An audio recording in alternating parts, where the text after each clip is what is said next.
Welcome to this explainer. I am absolutely thrilled you're tuning in today. We are jumping right into the nuts and bolts of organizational development, specifically that critical first step we call entering and contracting. But we're going to do this through a really fascinating lens. We are looking at complex, high-power distance environments, with a special focus on the organizational landscape over in Pakistan. We're going to explore what happens when strategy, structure, and human emotion all crash into each other, and figure out how we can actually build a rock-solid foundation for genuine change, rather than just, going through the motions. Now, I want to kick things off with a pretty blunt question. Why do so many change initiatives fail before they even get off the ground? It's a staggering reality, isn't it? Organizations literally pour millions and exhaust immense resources into change programs only to watch them completely fizzle out. Well, here's the secret. The real failure usually doesn't happen during implementation. No, the fatal flaw happens right at the very genesis of the effort. It happens in the entry phase, simply because we misdiagnose the actual problem. We end up treating a surface-level symptom while completely ignoring the systemic disease underneath. Okay, let's dive into this. Our blueprint today covers 6 key areas: uncovering the real request, mapping formal versus informal power, constructing a robust OD contract, assessing sponsor readiness, designing the architecture of governance, and finally, sector risks in Pakistan. Section 1. Uncovering the real request. Right off the bat, the absolute first discipline of OD is realizing that organizations rarely tell you what the true problem is right out of the gate. A CEO might come to you with a surface-level complaint like, "Hey, fix our culture," or "We just need more training." But as a practitioner, you've got to treat those statements as mere hypotheses, because lurking way down below the iceberg is the real request. What looks like an employee attitude problem is very often a system problem, like a totally broken workflow or a lack of clear decision rights that's just being unfairly personalized. If you just prescribe a team-building training when the actual operational process is fundamentally broken, you are setting the whole initiative up for certain failure. And you know what this means? It forces us to completely reframe how we view resistance. Early pushback isn't a barrier blocking your way. It is incredibly vital diagnostic information. It's literally telling you exactly what the system is trying to protect. When people are afraid of the consequences, they withhold the truth, and the organizational system pushes back hard to maintain the status quo. Once we recognize this, we can stop fighting that resistance and start analyzing it as pure golden data. Moving right along to Section 2, formal versus informal power. In regions like Pakistan, which frequently operate with a very high power distance, understanding how things are supposed to work versus how they actually work is the difference between success and total failure. Think about the stark contrast between the rigid formal structure, those nice, neat reporting lines and documented committees, and the messy, complex web of informal power. This informal side is what dictates who actually has the sponsor's ear in private. Now, in resource-constrained environments, this informality is a pretty rational adaptation that lets things move fast. But it becomes a massive liability the second you actually need transparency and accountability for a change initiative. Change management is essentially a giant machine of interlocking gears. You've got the shiny, visible gears of strategy, measurement, and planning. Those are your formal rules.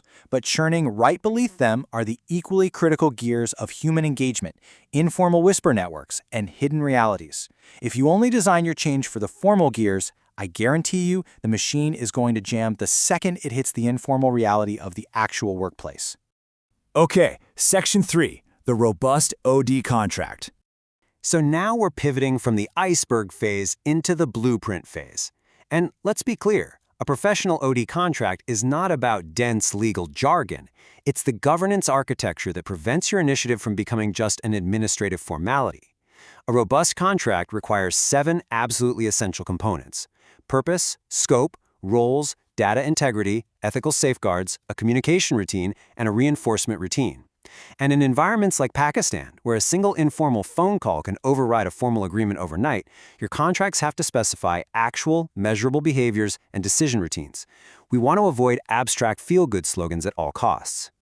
Which brings us to Section 4, assessing sponsor readiness. Because look, you can have the most perfect, beautiful contract on paper, but it will completely fall apart if the ultimate governor of the change environment isn't prepared. So I want you to consider this deeply. Can your sponsor actually tolerate the truth without looking for a scapegoat? If a sponsor reacts defensively every time they hear critical feedback, middle management will figure out real quick that honesty is dangerous. And just like that, your whole diagnostic process collapses into performative theater. So the crucial point is that we must actively put the sponsor to the test. Literally, we are looking at 4 specific criteria here. Number 1, intent for learning. Do they actually want to learn, or are they just hiring an external expert to justify a decision they already made? Number 2, tolerance for truth, which we just touched on. Number 3, protection of integrity. This is a big one. Can the sponsor shield the OD process from informal interference? Because a sponsor who nods along publicly but stays totally passive behind closed doors is a huge risk.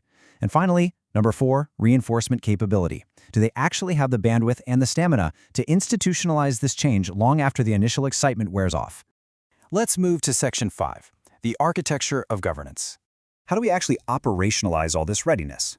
We build a minimum viable structure, an architecture designed to withstand immense operational pressure. It starts right at the top with the sponsor, who provides the ultimate authority and credibility. Beneath them, you stack a cross-functional steering group. Their job is to fiercely protect the scope of the project and resolve any conflicts that pop up. And finally, the working team, who ensures continuity and monitoring right there on the ground. Stacking these 3 layers ensures the OD initiative remains a protected learning process, rather than just evolving into messy organizational politics. And finally, Section 6, sector risks in Pakistan. Let's ground all this theory in reality, right? The fundamental principles of OD don't change, but your risks absolutely do depending on the specific environment. Let's look at founder-led SMEs, for instance. Your primary risk here is founder dominance. They want rapid compliance their way. So your contracting focus has to be on negotiating distributed decision rights and setting up protective reporting.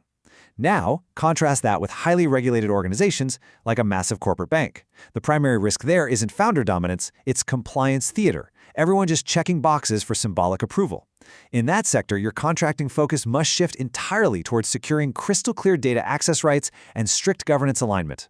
To wrap up this explainer, I've got one last provocative question to leave you with. Take a hard look at your own organization, or the ones you consult for, and ask yourself, are you designing for genuine learning, or are you just setting up performative change?